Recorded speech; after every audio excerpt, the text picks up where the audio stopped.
اخوات قبيل هابيل، يا ريتنا بنتعلم من كل اللي فات. تاريخنا عاد نفسه مليون مرة وما بنتعلمش، وبنسأل نفسنا دايما طب ليه ما بنتقدمش. قالها راجل حكيم زمان، في الاتحاد قوة وفي الفرقة ضعف.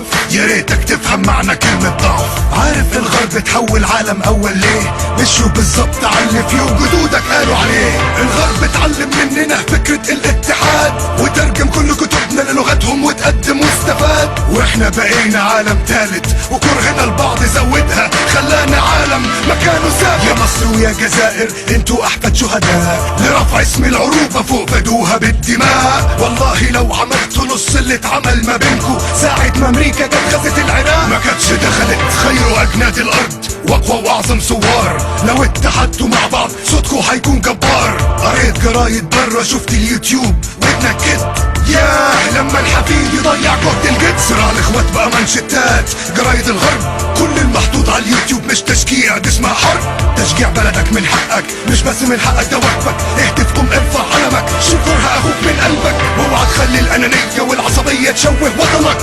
الوطن العربي ما هو وطني وطنك، فيكو نفس الاديان، فيكو نفس الالوان، نفس القارة نفس الوطن، انتوا الاتنين اخوان. رسالة الى كل فنان او اعلامي سواء في مصر او الجزائر ساهم في زيادة المشكلة بين الشعبين عشان يزود شعبيته،